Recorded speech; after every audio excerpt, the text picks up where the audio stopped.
Hello, Site Director Goodmen. I am ranking interviewer Chaotic from the SCP News. We're here to go ahead and go over through an interview about the recent um, complaint box that you went over, that you brought up into the SCP announcements, and just see your Yes. response to them. Firstly, welcome to my office, interviewer. It is very rare that we do interviews in the administration Discord itself. I hope this is a pattern that future administration will carry on to. But yes, we actually did, thanks to a recent auxiliary order made by Sky, made the complaint box, which was a little later than I originally hoped for. That is entirely on me due to its belated origins. So I take full responsibility for that. That being said, I'm with Sky's help and with some review from some of the heads of staff and deputy heads of staff, made a document replying to all 22 responses we have received since we've opened it. We went over it yesterday. I double checked. We've not gotten any new complaints as of the beginning of this interview, at least. So I will just go ahead and I sent you a link. So you do have the document access yourself. We'll share it around the time this interview goes public, maybe a little beforehand, maybe after. Uh, that way, if people don't want to watch through this whole video, I'm going to try to make these responses quick. It's one of the biggest complaints I get is that I take too long talking. So I'm probably going to give footnotes, but I will go ahead and share my screen here, which will share the I'm document. looking at the document right now, and Okay, that works too then. Um, I'm con just going to make sure I don't have any classified documents up. I don't. Okay. Uh, So as you can see on this document, first thing first, I give a content warning. It just says, "Hey, we're here for this. This is why it's made." Basic shit. mhm. I number each complaint. The italics is the complaint itself. The bold text is our response. If anything is with a line dash Goodman, that means it is specifically just my answer. I wasn't like getting any input from anyone else, and I was very much in first person writing this. Anything that does not say slash Goodman, at least one head of staff or Sky read this, reviewed it, and agreed with it. Uh, so just keep that in mind. Anything that says Goodman is extremely opinionated and biased. Anything that does not had at least one other person's input to make sure it wasn't completely fucking biased. Alrighty. Alright, so we'll go ahead and go over the first complaint here, and I believe that is allowing FE to use their disguise kits more often and when they see fit rather than investigations only. What is your response to that? So essentially, just like I put down into the document, I spoke with Twain about that in a meeting yesterday, actually. We don't see a lot of purpose for use outside of an investigation, but I went ahead and agreed with him that it should be non-written but still followed policy. I might make an executive order to make it written policy that CO pluses from the FE, as well as the OIA lead, if he somehow isn't an FE CEO plus, will be able to authorize, certain use essentially. So there, certain people can authorize non-investigative uses, but we just don't see the need for it. But we did go ahead and discuss to make sure there is a policy in place if the need ever arises. Alrighty, sounds good. Alright, so the second complaint would be a complaint about the activity in RA. They want to enforce the activity in RA and have research get more advisors. Right now it's pretty bare bones when it comes to NCOs, and I believe there's exactly two NCOs, one CO, and then the DHOS and HOS, if I'm correct on that. Yes, if we look at just upper RA, there is only two, maybe three people total. Uh, the issue is, off the top of our heads, when it comes to Sky and I, at least, counting ourselves, who are currently in site administration, so we can't be active in research, there are maybe a dozen semi-active researchers. And not all of them are capable or intelligent. We can't put people who constantly break the rules and have a history being blacklisted from research 7 times over to be put into high ranking positions. Due to this, there just isn't very many options. We're trying what we can, but unfortunately, most of the capable people we want in RA are already CO pluses in other divisions and can't hold two positions of CO plus. If some CO pluses from other divisions are interested, they should reach out to Jeff or one of the other HOSs, consider getting a demotion in their division, and maybe becoming an RA member if that interests them. That being said, I think we both know not a lot of people want to make that trade. Complaint number three is going to be have OIA and securities have the Office of Internal Affairs and Security subdivisions pick up on activity or face removal.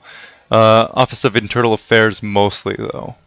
Yes. So I mostly answered on Office of Affairs, especially when it comes to the Special Forces. I am just hoping the head of staff and deputy head of staff can keep that under control themselves. OIA is the trickier subject, which is why I focused my written answer on that.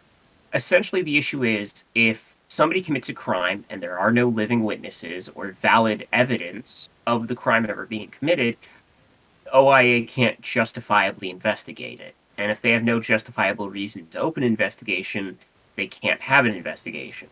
The issue is that anyone who witnesses a crime never reports it, or anyone who commits a crime kills all the witnesses and tampers or destroys the evidence. And then the only reason we ever find out is because they confess to it at a later time. Due to this, OIA is kind of in a issue right now where if there isn't any crime being reported, they can't do their job. In my opinion, that's a good thing, though. If there isn't any crime being reported, that implies there isn't any crime being done, and there isn't any investigation needed. Uh, so it's a weird gray area, unfortunately. There's nothing that can be done about that. The special forces is being looked into by a gun. Hey, sounds good.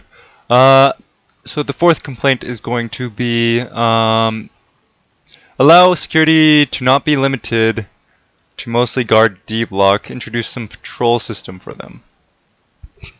So I actually spoke loosely with Gunn. The main reason this has been an issue is just because December tends to hit a little bit of an activity drop. Uh, D class just tend to be way more active. Secondly, active members of FE and OIA, when they're available, typically already do patrols themselves, defeating the point of security patrolling any further than the LCZ. Uh, that being said, Gunn has taken this into consideration. He wants to try to pick up on the patrols more. This was discussed in a meeting yesterday. So hopefully, before my term ends, we'll start seeing something along those lines go into effect. If not, hopefully FE and OIA may be able to pick up on that themselves, because if they aren't making arrests, what else should they do other than patrol, right? Fair answer, in my opinion. All right. Complaint number 5. Enforce security actually doing their jobs. Chaos on site has been happening because of their incompetence. At the end of the day, especially with my inactivity due to the Christmas season myself, which I'm guilty of, I was unable to witness this chaos. From what I've seen, there has been a major uproar in D-class activity, which is partially to blame. The leadership maneuvering around so much recently has definitely caused some issues as well. Uh, at the end of the day, we're looking into it, and I'm not sure what can be done other than just finding those who are incompetent and making sure that they, don't take a leadership position. Uh, but unfortunately, somebody can say, oh, this happened, but if they don't provide evidence of that to me, I can't do anything about it. I need a valid reason to remove somebody of significance from office. If I don't have a valid reason, and it's just so and so said this, so and so said that, I can't take their opinion unless so and so is a head of staff or member of site administration. Witness testimony is not good enough. You need to get FE involved. If FE can show me somebody is incompetent, I will act. Alrighty. Then complaint 2? Question mark. Yeah. All right. When site retarder. Sorry. Yes, when site retarder, I most likely assume they mean site redactor. Uh, as soon as this interview goes live and this document is shared, we will do a public opinion poll. If the public opinion poll genuinely hits a supermajority, then the last meeting for my term, which will be a day or two before we leave office, I will have a meeting with the heads of staff and we will discuss the premise of the idea. I cannot promise any further than the discussion, but discussion will be had if that supermajority vote is met. So for those interested, try to get that supermajority vote. Alrighty. I believe we're moving on to complaint 3. This is going to be, I think, the MTF tryouts are too easy. I understand MTF numbers are low and y'all need people, but y'all are hiring a bunch of shitters. I've seen deltas run through 4 MTF like white chicks in this football softer. I'm sorry. You want me to read it for you? Yeah. It's a funny one. This guy's really fucking clever, whoever this guy is. Props to you on your writing, man. I think the MTF tryouts are too easy. I understand MTF numbers are low and y'all need people, but y'all are hiring a bunch of shitters. I've seen deltas run through 4 MTF like white chicks in a football locker room. I think my written response clarifies my sentiments to this very well. I unfortunately haven't been able to monitor MTF tryouts or other tryouts as much as I would like to during my term. That's because when you're site director, you get called into a lot of meetings and you have to choose between those meetings or attending tryouts to watch over them. Uh, Usually I pick the meeting because I assume it's something important and then find out too late that it isn't. Due to this, I haven't been able to personally monitor these tryouts, but from what I have been informed by my heads of staff, who I have to trust, if I didn't trust them, they wouldn't be in office, they've been telling me that precautions and measures have been made, especially recently, to try to fix this issue. Uh, my suggestion is if you think it's too easy, become a member of MTF, work your way up the command, and make that change directly. Or, talk to the next site administration. Maybe they'll have a different take than I do. But at the moment, I personally haven't seen proof that these tryouts are too easy, so I can't act on hearsay, as I've said with the previous answer.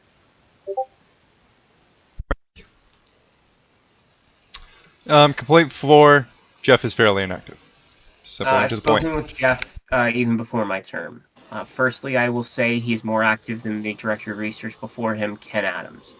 Ken Adams' inactivity is why I had temporarily resigned from research. So that is the first note I am going to make. In comparison to previous directors of research that I've seen since my return, he is more active. That is not to say he is inactive, but it must also be considered he is a GM, he has a real life, and director of research is mostly a desk paperwork job, so he doesn't necessarily have to be on site all the time. He has put in effort, he very much tries to do his job the best he can, and most importantly, as previously stated with the RA issue, there aren't a lot of people to pick from. The only other available option right now is somebody who just got into the specialist program named Hanson, who I like the guy, but he's not much more active and he's relatively new getting back into the community, or Peapod, who a lot of people have mixed opinions about, and he did score pretty poorly in the reviews. So there are literally only two other viable options who aren't in a CO plus position somewhere else that can be picked from, and even then, none of those available people want the position. So there isn't anybody to replace Jeff with, even if he was extremely inactive. The position would have to be left open, and that's a bigger issue. It's better to have someone semi-active in the position than nobody at all. Peapod doesn't always seem inclined to do his job. As previously mentioned twice now, there just aren't a lot of people to pick from. During division reviews for research, he was, shown his score and put under a probation period. And he has been told that if, he has another fuck up during a term, he's out of office. He hasn't made any fuck ups that have been informed to SA at least since then. Uh, so essentially, as far as we can tell, he's going to show improved behavior from here. At least that's what we would like to believe. Even if he doesn't, though, once again, there's only one viable replacement other than demoting Jeff to his position, but then that leaves DOR open. Uh, and the only viable replacement at this moment would be somebody who just got into the specialist program. So at the moment, his position is filled by him. When more active research members come in that are capable, we hope the next site administration at that time will consider a replacement if necessary. Alrighty. Alright. So a lot of research questions it seems to be. RA Yeah. doesn't seem to do any testing whatsoever. Uh, A little bit there, but So, in regards to upper RA, which there isn't much of, especially the coordinator, Peapod, and the director of research, Jeff, their position is essentially a paperwork jockey. They should be sitting there looking through proposals, double checking logs that have been proposed, double checking containment procedures, things like that, as well as potentially training and looking over the subdivisions to make sure they're properly manned and led. Uh, Due to that, I believe that it is excusable if upper RA does not do testing. Lower RA is a bit of a gray area. If they're a subdivision lead or a subdivision co-lead, I can see the justification in not actively doing much research. If they're trying to do group projects or getting their hands dirty and doing testing, I think that's incredible and sets a great example for all of research. But unfortunately, with the minimal amount of people we have and the difficulties we've had with containment breaches these last few weeks, even before our term began, It's understandable that research has hit a bit of a lull, especially in the upper ranks who need to be keeping an eye on their lower ranked members. Due to this, especially since some of the ranks are called supervisor or higher, I can understand why their testing isn't as high as those in lower rankings. I have told Jeff and Peapod I would love to see more testing from them, but there are circumstances that have been explained which make it understandable. Essentially, it's a gray area. We understand, but there isn't much we can do with how few members we have that are active in research. Alrighty. Just a short and sweet little answer here. What is a Class A for those of the viewers that don't know? Great question. So within my written answer, I mentioned a Class A. Class A is essentially a term for those who should go nowhere near SCPs. They should not be making direct contact unless absolutely fucking necessary. Technically, site administration should follow that sort of procedure as well. Uh, Thank you for that. Alright, number 7. MTF seem unable to actually protect us from CI. yes, complaint 7 about the MTF. No, they're very much capable. The issue is that the CI onslaught is ongoing, and no force you put can ever stop the infinite onslaught of the CI. They can try, but they can't. That's why we have containment procedures for the case of an SCP eventually breaking out, because they will. Anything that can go wrong eventually will. The MTF are our best hurdle to prevent it happening often, and they are doing the best they humanly can because that's what they are, human. If they weren't human, they would be an anomaly, and we would keep them in a box. But even then, even if we used anomalies to defend ourselves, it wouldn't necessarily keep CI out. Because guess what? If we can contain an SCP, then any group of interest can too if they try hard enough. Complaint number 8. Little to no interactions between divisions ever. No joint sims or anything similar. So this was a controversial topic within our meeting last night. For those heads of staff, deputy heads of staff, myself who were there. Uh, we're trying, but the issue is, especially within the month of December, we tend to see a lot of individuals taking vacations and an activity drop. We also tend to see a more chaotic upspike in D class and CI operations. And due to this, with less manpower, let me give the easiest hypothetical. Let's say we have 10 total FE and security, and we have 5 MTF. That's 15 people total, because let's say 5 of each. 5 MTF, 5 FE, 5 security. Let's say we have 20 D class and 3 CI.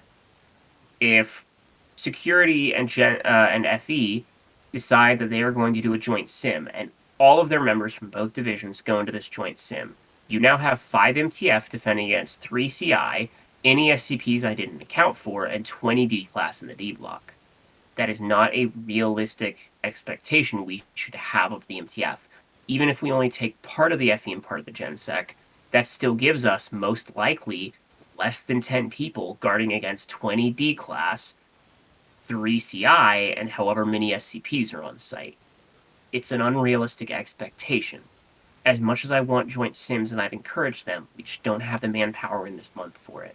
I am hoping in future months our activity will pick back up again and we'll be able to do joint sims, but unfortunately I was unable to have this delivered in my term while keeping the Foundation out of Code Black, which unfortunately we hit a lot of Code Blacks this term. Alrighty. Can you continue on with this question? Let's say it's a perfect world, and we have uh, 50 to 80 people on site, and it's been a recurring issue for months that no interactions between divisions ever happened. What would you do to fix that?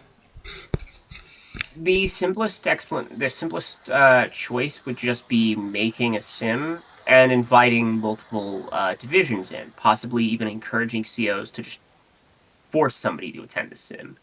That would probably be the easiest way to do it. Just, for example, once a week, we could just say, hey, everyone who's working in D block, swap out with some FE.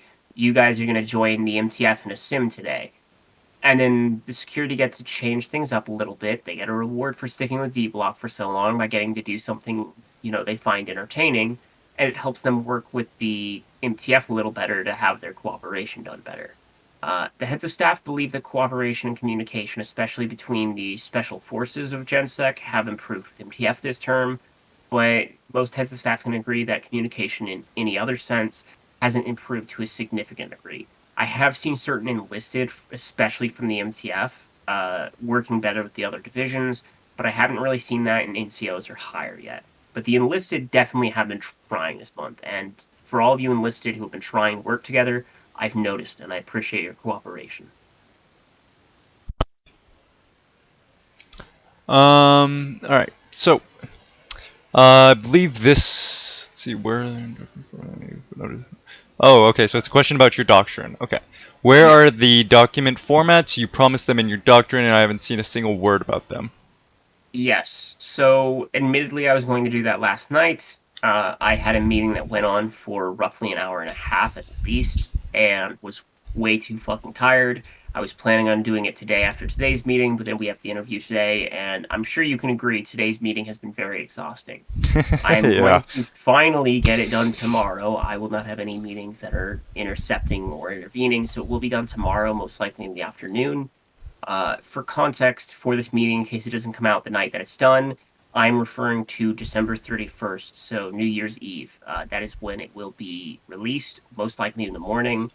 There is the chance that, because I'll be doing the countdown, that I might do it like a little bit after New Year's happens, but it'll be that same night, like New Year's Eve, New Year's night.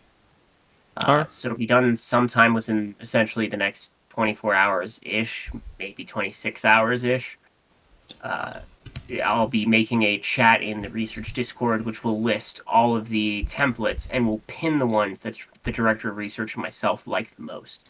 That way, there are several document formats to choose from, but you can just look at the pin to see which ones are the best. Okay. That would bring us to complaint 10. What happened to the changes to the tribunal department? I believe something's about to come up here, if I'm correct. Yes, so you were loosely there for tonight's meeting, Chaotic. You saw that I mentioned something called the Ethics Committee Chairman. That was what I was loosely implying to with my doctrine when I mentioned tribunal changes and fixes to how it works. The plan was that we were going to partially remove the tribunal system and alter it to be an ethics committee style trial system again, where only extreme crimes and crimes committed by higher ranking, like deputy heads of staff and higher, would go on trial. And we would give alternative punishments like jail time and, bail for, lower ranking individuals, because a lot of enlisted aren't going to stick around for trial and they're just going to leave the community forever as soon as they hear that they're on trial. Or they'll just switch to a different division and never play that character again, which you can see where the issue is there. Uh, I do have some plans in the work, which will go into an executive order, which will be released immediately after this interview. We can gladly discuss that more, but since we have 22 complaints to get through, I think we should probably get through the rest. And then if you remember, you can bring it up again. Alrighty. So we'll be moving on to complaint number 11. Halfway there. Clear definition of what info goes public. Haven't seen any of that. I believe this is referring to your doctrine once Yes, it is again. referring to the doctrine, and funny enough, it relates to the chairman again. The chairman was going to have full access to all OIA information, especially investigations. The catch was they aren't even allowed to say that they're aware of the investigations because that would be admitting that they exist. Essentially, if those investigations or other information broke procedures relating to the Constitution, the Penal Code, or the site ethics, then the chairman could call out the OIA for that and bring it to the site administration's knowledge if they weren't already aware. And if it's to an extreme that the site administration are in on it and it's a full breach of like everything, then the chairman could bring it to public attention to potentially bring into a petition.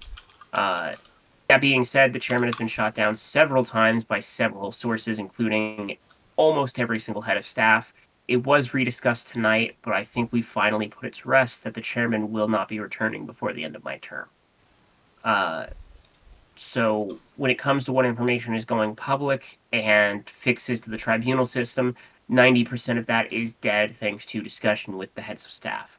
Some of them have turned around and are in support of it now, so please don't give a bunch of hate to your heads of staff. Most of them are on board now, but there's other sources which are going to prevent the availability of this option. Alrighty. Um, Another one referring to your doctrine. What metal systems? Sure haven't seen anything of it. I need to write the official executive order. This actually got a unanimous vote from heads of staff, deputy heads of staff, and site administration. We gave a few out during a debrief, but then the Christmas break occurred, and that kind of threw a wrench into things. I will be making it an official executive order, most likely tonight or tomorrow. I want to do it tonight to go along with the other executive order I'm doing after this meeting, but I'm tired of shit, so I'm probably going to do it tomorrow or the next day. But at some point before my term ends, the metal system will be made an official executive order. It is already being enforced. Heads of staff and deputy heads of staff can use it freely.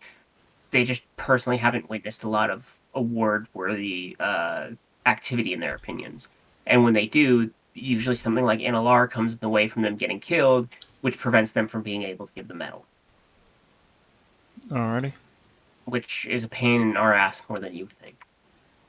Let's see. Sorry, I'm just pulling Yeah, your it's fine. doctrine onto a screen since there seems to be a bunch of fucking questions about it. I know, right? Alright. So, when is a press conference going to happen for news? I believe this one was actually from me. Yes, so I actually wrote it down. January 2nd, the day after the pre-nomination debates, I will get together in my office on site with as many news team members as I can for a live interview, which will then turn into a press conference directly afterwards. You guys can ask me some private questions. Then I'll go over to public to some pre-invited guests.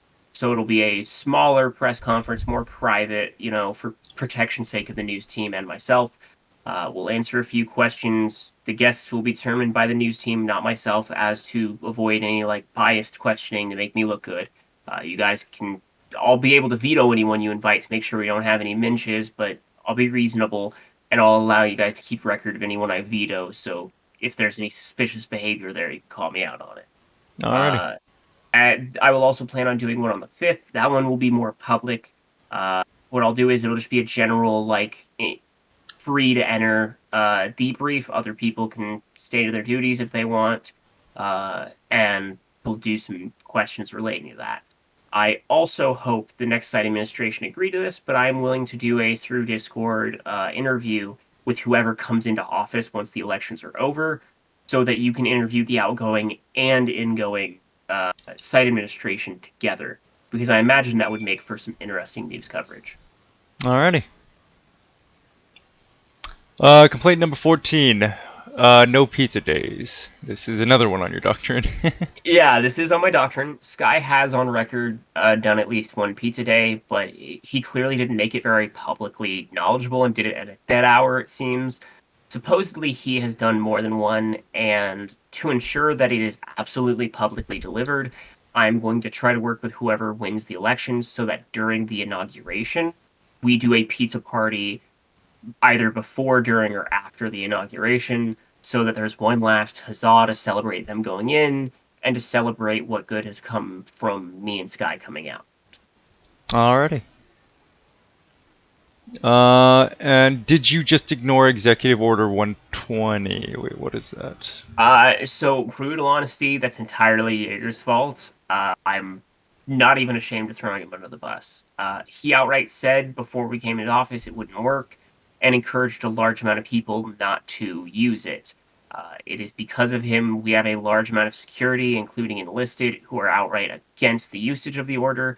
And what I explained to Ginge and Jaeger at the time was how it would work is a reasonably ranking, like NCO plus from security, could get a request from a D class to go to the surface to mine. They would authorize it if that person is compliant to the Foundation or an asset to the Foundation. Anyone else was case by case circumstance, depending on how rowdy D block is. The individual from security who authorizes it would then contact the highest ranking MTF who is on site and request permission to bring them to the surface. The security member themselves or an escort that they choose would bring the approved D class with no less than one guard all the way to the EZ gate, which would then be passed off to an MTF as authorized by the highest ranking MTF on site at the time, who would then determine where to take them. Whether it's on site to mine resources hidden around site, like in the tunnels, or on the surface to actually mine on surface. Unfortunately, Jaeger was very adamantly against this and essentially spooked people against working for it. Other paperwork and obligations came on my desk, which prevented me from rediscussing this with Mr. Gunn until last night. He and Ginge have spoke loosely on the topic during last night's meeting. They are interested in working with the next site administration to make sure that it is done. And if I have the time before my term ends, I will write better documentation to explain the procedure publicly, because it's very clear that thanks to Jaeger, this information never went public. Ready. So that's what happened to Executive 120. Okay. Let's see. Is executive order doc done yet? Why has it not been made public? As previously mentioned with the 120 thing, I have a lot of paperwork on my desk. As I mentioned a few other things, I have several documents I still need to make even now. During my entire term, I've written roughly 5 pages of paperwork per day average, if you were to space it out for my term. Uh, Even if it doesn't all go public, that's how much writing I've had to do for this position. I've been a paperwork jockey, and it's a lot of fucking writing. So, due to that, certain documents haven't been completed yet. We're revising the Constitution, we're working on executive orders, we're making proposals, we're having meetings and writing things down about them, we're trying to edit videos of meetings, whether those go public or not.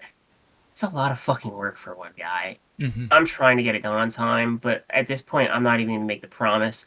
What I will say is for the next site administration, if you want to try this, there is a chat where we record all of this information, so it is all in one chat. The issue is it's over 157 messages that I have to go through, not counting things that aren't put in that chat yet, which there are 1 or 2 emergency orders that aren't in there yet. So that's what happened to it. 157 messages plus my 5 pages of writing per day. Alrighty. Complaint number 7. Make a response to all these questions I'm asking in essay podium, just a suggestion. And we got you. I don't think much more needs to be said about that. Yeah, we're doing this interview. We're going to post it in the news Discord, and this answer response will be put into the essay podium. So, yep, we got you. Alrighty. Make a public checklist with all the things you listed in your doctoring, marking off what you finished. So, funny enough, maybe a week or two prior to the complaint box being made, I made a copy of my doctrine, and I used a highlighter using red, yellow, and green to go over everything with the heads of staff and Sky, who were available at the time, as well as a few advisors. Uh, at first, I did it privately with Sky, then I did it with a few heads of staff and deputy heads of staff and advisors, and then yesterday I did it again, just one last time to see if the answers changed any. And we determined using a 3-answer system how we did on everything listed in the doctrine. We marked a green as we have succeeded, or at least enough to satisfaction. Yellow as we tried, whether we succeeded or not, we tried and we did like the best we could, meaning that if it wasn't done, it's at least excusable. And red means we absolutely failed. It is on us. We should not be prideful at all. Keep in mind that doesn't take into account whether it was us or the heads of staff, just were those things accomplished before the term ended. Uh, the last time we went over it, we were a little more strict on whether we did it or the heads of staff. Admittedly, a lot of the work that's been done this term is thanks to the heads of staff. We are extremely grateful for their help. We will be doing a site administration review, similarly to the division reviews we've been doing before the term ends. The heads of staff and deputy heads of staff will help determine the scoring. We will be brutally honest on how well or poorly we do, and we will make it public knowledge right before we pass off to the next site administration. When I say right before, I mean the day of the inauguration. It will be the last thing we do on the essay podium before wishing good luck to whoever wins. So we will be doing a review, which will involve a hypothetical checklist. Admittedly, we didn't do as well as I hoped, just as a sort of preview for those who actually watched this. Alrighty. 19. Complaint 19. There's a severe lack of stuffed animals around the site. We don't need to encourage the fucking furries. Complaint 20. Alright. Remove FE and free gem. I believe this is from Cloud Dude, probably. Probably. I actually have no fucking clue who put this in. We won't remove the FE. They actually serve a purpose, like it or not. Feel free to say ACAB if you like, but we ain't removing FE. Jem isn't imprisoned anywhere at this time, so we can't free him right now. But we'll keep that in mind if he gets arrested during the term that we might need to free him. We'll definitely keep that in mind. 21. All right. Security leaving D block open and doing debriefs and site administrations. No squad assignments during chaos. So Needs the to be funny thing fixed. is, I brought this up during the meeting yesterday. Gunn was there, and so were most of the other heads of staff. I think the only one who wasn't there was Ginge. Uh, every other head of staff stepped into his defense and said that security has been getting really good about not doing that lately. Normally, I'm skeptical when I hear these complaints and think, well, security is known to do these things. I used to see it all the time when I was enlisted, but I find it very difficult to believe that every attending head of staff and deputy head of staff would defend the security chief and his enlisted if like there wasn't some truth behind it. That isn't to say that there aren't security who are doing a shit job and need to do better, but I have noticed a lot of times where a security member gets killed because of like a D class, and then people say he was never there at D block because he got killed because in LR. But it's that weird area where if all the D class kill all the security guards, we can't say D class weren't guarded. It's just D class overwhelmed their guards. There's a difference. And when you have such a surge in D class, that tends to happen. So because of that, yes, we're keeping an eye on it, but at the end of the day, it's just there's too many D class. We might need to encourage more security, but I wouldn't say there aren't any. So that gets us to the last complaint, which is probably my personal favorite, if I'm gonna be honest. Alright. Execute C-Star already. He's been more of a nuisance than he has helped us. He has been disrupting the site for weeks. I would like to see him at least fired. Okay. I can kind of see where they're coming from, I'll be Yeah, honest. at this point, as far as I'm aware of, after a meeting with some of the FE earlier today, the only division that he isn't at least somewhat in trouble with, and hasn't been blacklisted at least once, is the FE, and technically MTF, because to my knowledge, he hasn't passed any MTF tryouts. I don't even think they let him in. From what I heard, I think they actually blacklisted him from MTF before he even tried out, so I don't think he's getting in there. Research has blacklisted him at least twice. If he isn't blacklisted, I'm probably going to fix that soon. And he was blacklisted from security, and despite me telling upper command to make it so that only site administration could lift it, they lifted it anyway for some reason. Admittedly, eventually I caved in and stopped giving a shit, so I allowed it. I didn't make any complaints, but they didn't upgrade the blacklist like I told them to, so I might just re-blacklist him from security before my term ends. Unfortunately, executions are not easy. We need to make a request to, certain individuals, and it can take some time to get the authorization for that. Secondly, I need physical evidence for an execution to be justified. Otherwise, I can be executed next, and I don't want to be executed next, please. So because of that, the best we can do is just blacklisting him and giving him punishments for that. That being said, if anyone can supply me evidence before my term ends of him fucking up and doing something awful, I will make him wish he was blacklisted with the punishment I give him. And that is all I will say for my own safety against the legal systems in place. Alrighty. I don't believe I have any more continuations to go over. Okay. And as you can probably see from my screen, even if it isn't on your recording, there are only 22 complaints in the box at the moment. I'm even going to refresh to see if any came in.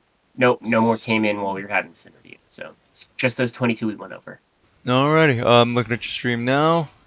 Alright. So we'll go ahead and cut it off here. It's been a long day.